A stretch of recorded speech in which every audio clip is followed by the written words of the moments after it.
Yo guys, welcome back to my channel. So today I'm joined with... Hi, I'm Saffron. I am joined with Saffron, my sister, and we're doing a very different video today. In fact, Saffron wasn't even there for this, like, this actual story.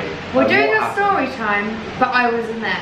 But I've heard it 1,000 times. Yeah, everyone, like, basically I'll tell one person's story and then they'll tell someone else's story, and then literally everyone knows it, but everyone knows it wrong unless they've told them it, so... And it's over that as well, like I always butt in because Casey forgets things. I'm like, no, this happened because you told me like 3 years ago and I remember. Yeah, like... So the one thing I remember in life is that. That's what my life has come to. It was actually like, probably like the most traumatic moment of my life. Like, yeah. I've never ever been so scared in all my life. Ever. I literally thought I'd never see daylight again. I think they should like, I think they should subscribe. Yeah, like up me before, too. subscribe to Saf. But let's go with this video. Into the most terrifying story of all time. So it actually happened 3 years ago? Yeah.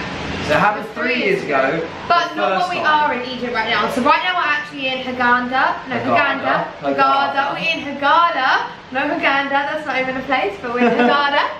And when this whole story happened, we was actually in Sharm el Sheikh. We were flying to Sharm el Sheikh, right? And we booked our tickets, 5 flights, because there was 5 of us going, Saffron, Jed, myself, Mum and Dad. And then Saffron decided to invite a friend. So Saffron's friend Georgia came along as well, but she couldn't get a flight on the same plane. Mum and Dad were like, Casey, would you mind taking a flight by yourself? I mean, it doesn't matter if not, but I mean, like, it would be nice if you did. So I was like, don't really have a choice. I was like, okay. So I got a flight out to Egypt by myself. Before we even went. Yeah. I don't know how long it was before. I left like 8 7 hours. hours. Okay, 7 hours. My flight was 7 hours before their flight. Therefore, at the end of this, we should arrive back at the hotel 7 hours later than I did. That's what should happen. But that didn't happen. That didn't happen. Now let me take you back to where it did happen. So, you know, he gets dropped off at the airport, my nan and my granddad take him, and they, you know, he's keeping in contact with my nan and my granddad. My nan, by the way, she's like, I thought that was a really weird accent. Yeah. My nan, like, she panics more than anybody I ever know. She is the cutest woman on this planet, but also the biggest panicker on this planet. Hence why we love her even more. The flight was nice, no turbulence, all good. Got off the plane, got my suitcases, no problems.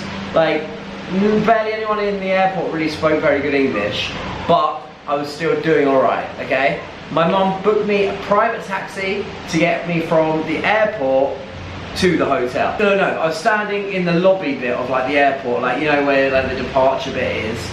I was standing there and I was about to go out because I thought I saw my private taxi because it wasn't turning up. I waited probably 45 minutes or something and it still hadn't turned up. Like, it was meant to have been there the second I arrived. It was meant to be waiting for me. Wasn't there for so long. So next step was walking out of the airport, right? No, I just got in. At this point, we was happy on the plane. It was 6 hours. Literally, they got on their flight as I landed. Yeah. So I think it was probably 6 hours. Actually, before I left. I go to walk out of the airport and there's like there's hundreds of these security guards. Like, they got massive machine guns, like thousands of rounds around their arms with bullets. I feel like I'm there, no, like sign language. I'm going, hundreds. I might just shrink you down and put you in the corner. Yeah, I think so. So yeah, they've all got these massive machine guns, and literally I was petrified of them. But I tried talking to one of them, and they literally looked at me and went, I was literally like, okay. So I walk out with my massive suitcase, literally like dragging it along like this, get out the airport, and then I look around, no private taxi. Go back in the airport, right? As I walk in, he turns to me with a gun, pushes me back with his gun. I literally like, no, I just need to get back in because I've just walked out and my taxi's not here. So I've gone to like walk around him and he's like chested me back. I was literally like, oh my god, this is scary, like what am I gonna do? By this time it was about 7 o'clock, 8 o'clock at night. It started to get dark, and I was literally thinking, what the hell am I gonna do? We were happy on the plane. Yeah, they were happy on the plane. But I was in this strange country, and I literally had no idea what I was gonna do. Literally, I was so scared. So then I thought, okay, there's a taxi rank over there, I'm gonna walk over to it. As I'm walking over to it, I'm thinking they don't look very nice. Like, they were shouting at each other, like screaming, like, I was like, right, actually, no, I'm not going to go over to them. So I walked back. I was just going to sit and wait for like 5 hours on the wall, like next to the airport door, because I thought, with all the security here, nothing bad can happen to me. But as I'm walking along, some guy literally grabs my case, like yanks it out of my hand, goes, taxi, taxi, taxi. Forces Casey in the taxi. Yeah, literally. Forces him in the taxi. Forced me in. No, before he even forced me in, he threw my suitcase in the boot. And he was like, taxi, taxi. I was like, no, no, no, no, no. And he was like, yes, taxi, taxi. And he got in the car, put the engine on. My suitcase is in the boot. And I'm like, wait, hold on. I literally tried to open the boot of this car to get my suitcase out, and it was locked. He's like, no, no, no, taxi, taxi. I was literally so scared. So You're what 17, do I do? right? Yeah, 17. 17, yeah. So what do I do at this point? So scared of this guy. It's like the worst car I've ever seen in my life. Like, it looks like someone had been at it with a sledgehammer for like 3 hours. Like, it was like so old, it was rusty, it was red. I remember it so clearly. But it was literally red. like, You never told me that. I thought it was black. no, it was red. It was scary. It was really scary. So what do you think I would do if you were really scared of this guy, you were scared of this car? Do a Casey Dan. Get in the car. Yeah, I got in the car. I actually got straight in the car and I told him my hotel. And he goes, oh, no problem, no problem. And then started driving. I thought, okay, this is alright. Bear in mind, I knew that the taxi journey was only meant to cost like £8, £8 English pounds. It was only 5 minutes away. And it was only 5 minutes away, okay? So 10 minutes in, I'm thinking, well, surely we should be here by now. Maybe there's traffic or something, or he's got a like long way round or something like that. But still hadn't got there. 15 minutes later, I see my hotel. Literally, we drove straight past it. I was like, I think that was my hotel. And he turns to me, literally like turns, he gives me this face. He goes, that was not your hotel. And I was like, no, it was. That's the hotel that I'm staying at. That is it, 100%. That's it. And he just turns to me again and goes, that was not your hotel. I was literally like, oh my god, okay. And I didn't know what to do at this point. So guess who I ring? My nan. My nan. And what is she like? Panicky, worried, everything. Scared. Yeah, she is the worst person that I could have possibly rung at this moment in time. Not for my sake, for her sake. Like, yeah. Literally, I don't believe she even managed to finish this conversation without like passing out of fear. Because at this point, I literally thought I was kidnapped. I rang my nan, and I was literally like, Nan, I'm stuck in this car. I drove past the hotel we're meant to be staying in. I've been in here for half an hour now. It's only meant to be 8 minutes. Blah blah blah blah blah blah blah. Literally, so scared. At this point, this guy is like, he's got like these rosemary beads, so the ones with like the Jesus Christ cross, and then he had like a Jesus Christ doll, like on, you know, the what they call, like the phone holders. Voodoo dolls. Oh. No, you know the phone holders that you like stick to your window. Oh yeah. He had one of those with a Jesus doll in it, and he kept kissing them. And I don't know what it was, but he was like praying. So you it out. said like he had a necklace that he kept kissing. Yeah, as well. it was hanging off of the back mirror. So these necklaces are all hanging off there. He had them on here as well. He was like all in black. Like, I was literally so scared. He kept kissing him, and like, this isn't racist because obviously I don't know what he was saying, but it literally just sounded like he was bada bada bada. And I was literally sitting in the back on the phone to my nan going, Nan, I don't know what he's doing. Like, he's saying like weird stuff, and he's not talking to me, he's not turning to me when I'm talking to him, and all this. Literally so scared. Like, so scared right now. This is probably the most scared I ever was at this point. I actually got more scared, because then after like 20 minutes I was still on the phone to my nan. I was just like, Nan, this is where I am now. Like, I'm just describing like the place. Like, if you've seen the film Taken, you know Taken? Yeah. You know where he's like, that movie, definitely go watch it because it actually is amazing. Taken is sick. It's such a good movie. But you know when he goes like, right, explain everything to me. What shoes are they wearing? Where are you? What does the bed look like? Yeah. And she's like, okay, red shoes, black trousers, blah blah blah. Now I'm going to Catcham case. Now I'm in England. Literally, and then my nan was literally like explaining everything. So everything I'm going past, I'm going, okay, I've just gone past this blue hotel with a windmill on the top. 100 meters past that now. I'm at this place. I'm at this place. I'm literally narrating everything, just in case I got lost, I got taken. Then my nan would know the last place where I was, because they would be able to probably track down where that place was if I described everything en route. Then they surely would find it. Okay, that's what I was thinking. My phone dies. Okay, so now my nan is no longer on the phone, but I was still pretending I was on the phone to her because the guy in front, I didn't want him to know I had no contact with anyone.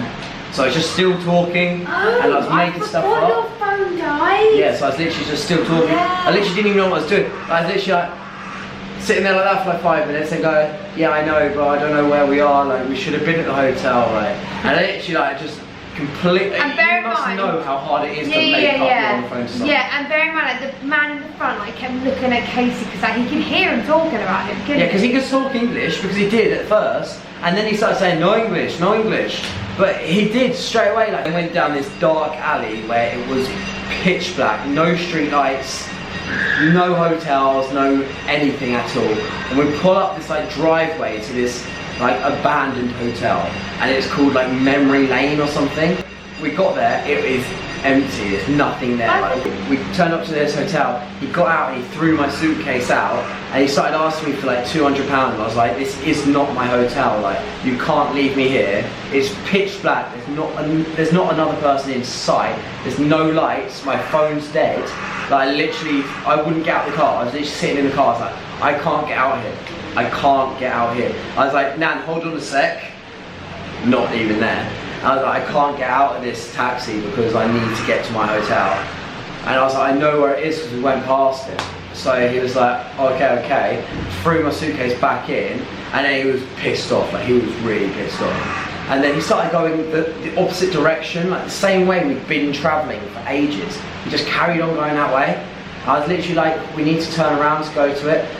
What I didn't know, he was just going to do a U-turn and come round. But at this point, I literally thought, my life has finished.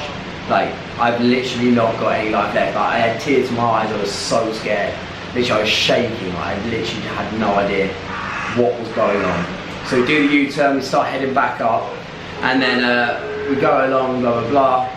We get to the hotel, he throws my suitcase out again, but he couldn't go through the gates of the hotel, I think because he's like an illegal taxi driver, like, so he wasn't allowed at the gates. So I literally had like a 10-minute walk with my massive suitcase in this country I'm petrified of now. I've never been here before until I've been kidnapped.